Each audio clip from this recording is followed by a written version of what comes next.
I've stated it before that it sometimes appears the words Africa and Africans have more resonance outside the continent than inside.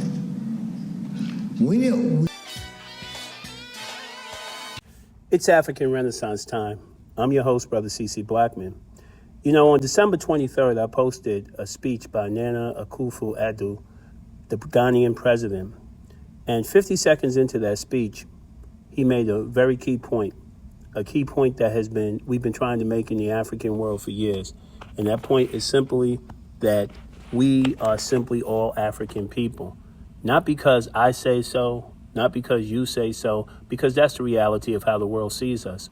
You know, the first president of Ghana, Kwame Nkrumah, once said that I'm not African because I was born in Africa. I'm African because Africa was born in me. And it really doesn't matter whether or not an African woman and an African man have a baby in Russia. That baby's still African. Doesn't matter if an African man and an African woman have a baby in Australia. That baby's still an African. If an African man and an African woman have a baby in Europe, that baby is still an African. And if an African woman and an African man give birth to a child in America, that child is still, to the rest of the world, simply an African.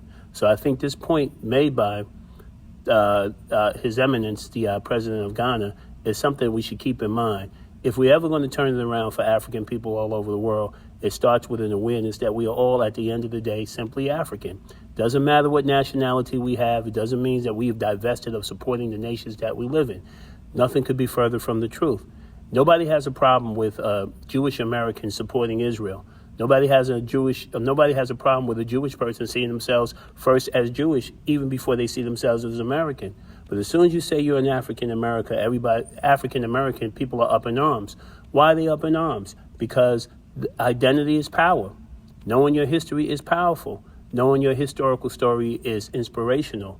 So you all the time hear other people talk about their persecution throughout history and their suffering, and it motivates them towards some type of nationalism or some type of identity that allows their people to have a source of strength. So Chinese people can gain pride from the rise of China, whether or not they were born in Seattle, Washington, or whether they were born in somewhere else where the Chinese diaspora lives. People have to have some connection to land, and people in America, black people who refer themselves as African Americans or black people simply, should never forget we don't have to give up our right to be African. And as Africa emerges on the world scene, it'll become very, very important for us to stay connected to that identity. I've stated it before that it sometimes appears the words Africa and Africans have more resonance outside the continent than inside. When we are home on our continent, it always seems very important to assert that we are Ghanaians, Ivorians, Kenyans, Nigerians, Swazis, Senegalese, Rwandans, South Africans, and Zambians. Then we find ourselves outside the continent, and then we discovered that to the outside world, there are no Ghanaians, there are no Senegalese, and there are no Tanzanians. There are only Africans, and we are all simply Africans. So it's clear to me that identity matters. Imagine the people living somewhere outside of their ancestral homeland and experiencing all kinds of oppression and not really fully understanding what is the root of this oppression. You know, you can't just use wishful thinking to make oppression go away. You just can't say to yourself that I wish the other person would change their mind about how they feel about me. The onus is on us to change our minds about how we feel about ourselves.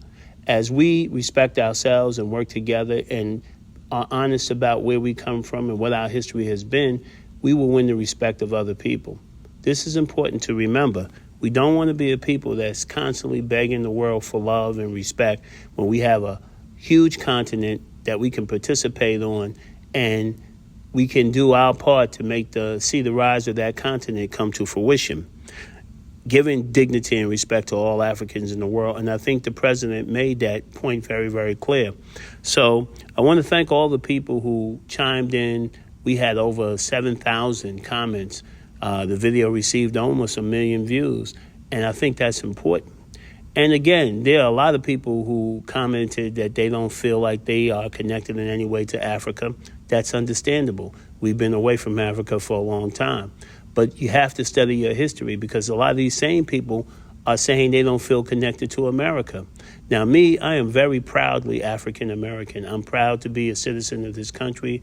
Our people have blood in the soil. We have been a part of the building of one of the most greatest, powerful countries in the world, although it does have its flaws, and it has tremendous flaws in the way we have been historically treated. However, there are no excuses today. We don't have any reason, anything that would prevent us from doing what we need to do. Our conversation as African Americans or as black people in America is not really a conversation for the rest of America. It's really a conversation we must have internally about who we are as a people and the need for us to do better so that we can take our rightful place among the rest of the peoples of the world as being worthy of respect, not begging, as the president pointed out, anybody to do anything for us, because we work together and respect will ultimately be earned in that way. So once again, this is Brother C.C.Blackman. This is the African Renaissance Time channel. I want to thank those who supported us. We're a very new channel, and yet we almost have close to 6,000 subscribers. Please like and subscribe. We have a lot of inspirational conversation for you, a lot of food for thought. Thank you for listening.